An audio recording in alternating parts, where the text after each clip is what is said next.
Hey guys, I'm back in Exodus chapter 32, and I'm looking at verse 12 today as God is continuing to instruct the Israelites on how they will conduct themselves once they get to the promised land. Because we know that in Exodus they are going to have some problems, but they don't know that yet. So it talks about this in verse 12. It says, "Be very careful never to make a treaty with the people who live in the land where you are going.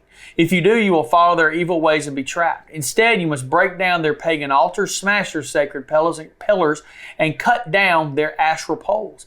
You must worship no other gods, for the Lord, whose very name is jealous, is a God who is jealous about his relationship with you. You must not make a treaty of any kind with the people living in the land. They lust after their gods, offering sacrifices to them. They will invite you to join them in their sacrificial meals, and you will go with them. Then you will accept their daughters who sacrifice to other gods as wives for your sons, and they will seduce your sons to commit adultery against me by worshiping other gods." So this is the problem of pretty much the rest of the Old Testament. When I get over to Isaiah, I'm looking at Ezekiel, I'm looking at Daniel, I'm looking at 2 Kings and 2 Chronicles. The problem for Israel is idolatry, okay? They do this very thing.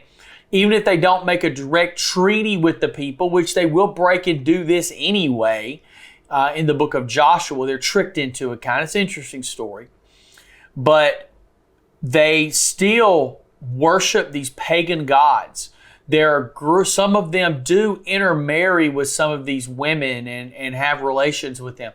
It is bad. It is the entire problem of the Old Testament wrapped up into a package with a nice little bow on it. So they are told instead, you break these things down, you smash them.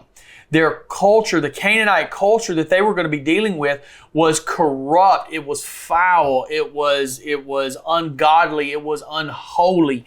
And he's telling them, don't do what these people do. It's not that there was something wrong with them because they spoke a different language or they had some different customs or whatever. The problem was their idolatry and their worship and their perversion and their sin. It didn't matter about anything else. That was the problem, and that's what they were called to be set apart from.